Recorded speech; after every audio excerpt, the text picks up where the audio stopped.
अभी heat wave की बड़ी बातें हो रही हैं और अब तो सरकार की तरफ से भी एक अलर्ट जारी कर दिया गया है। और सदर अस्पताल की बात करें तो वो लोग भी अपनी तैयारी शुरू कर चुके हैं। हीट वेव क्या होता है और इसका क्या नुकसान होता है? देखिए, मानव शरीर चाहे कोई भी जो जीव इस धरती पर है, उसका एक टेम्परेचर बैलेंस करने का एक सिस्टम बॉडी के अंदर होता है।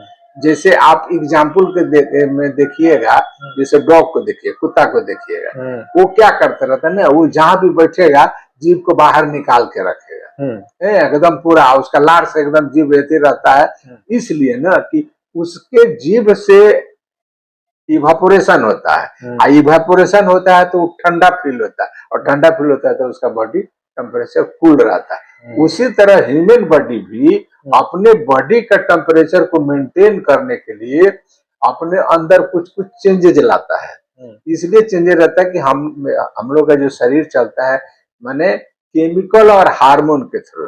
तो वो केमिकल को टेम्परेचर अगर ज्यादा हो जाएगा तो केमिकल अपना नेचर चेंज करने लगता है, बॉडी आपका डिरेल होने लगता है।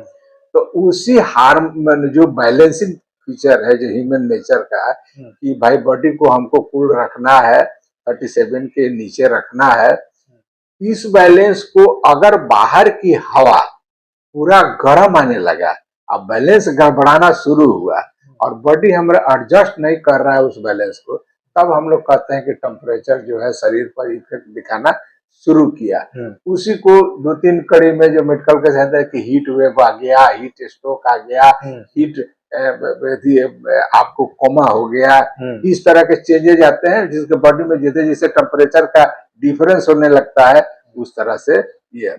तो हीट वेव का जनरली मतलब होता है कि जो हवा आपके शरीर में आके टकरा रहा है, आपके शरीर के टेम्परेचर से उसका टेम्परेचर ज्यादा है, जिसके करते ये हीट का नियम है कि हायर टेम्परेचर से लोअर टेम्परेचर के तरफ वेव जाता है, तो मतलब बाहर से हम लोग के शरीर में आता है, उसी को हम लोग हीट वेव कहते हैं। कि यहाँ शरीर के अंदर गरम गरम हवा अंदर से घुस रहा है, मुंह के द्वारा, नाक के द्वारा, बाल के द्वारा, स्किन के द्वारा, इसी को हम लोग जनरली भाषा में तो सोसाइटी में हीट वेव कहते हैं कि हीट वेव चल रहा है, इससे बच के रहना है।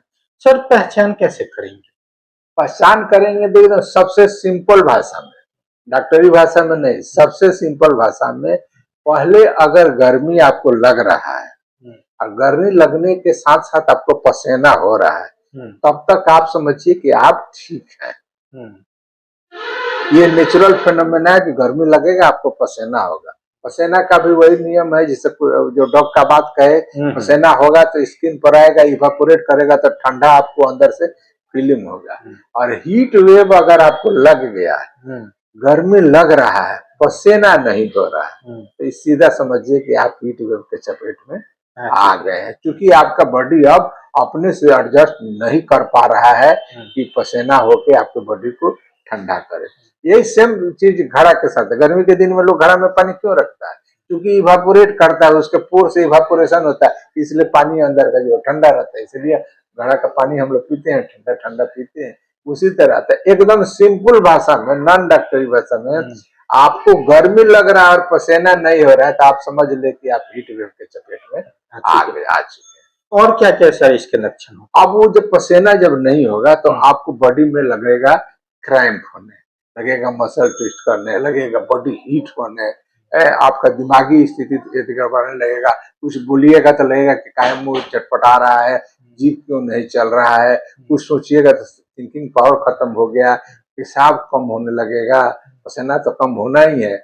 आप कुछ बोल रहे हैं, कुछ माने डिसोरिएंटेड टाइप के हो रहे हैं, आपका डाइजेशन खराब हो जाएगा, पतला पैखाना शुरू हो जाएगा, पेशाब एकदम नहीं होगा, ये सब लक्षण शुरू हो जाएगा और बॉडी आपका नॉर्मल से एबनॉर्मल की तरफ डिरेल। सर बीपी का कुछ संबंध है इससे? एकदम बीपी का संबंध है।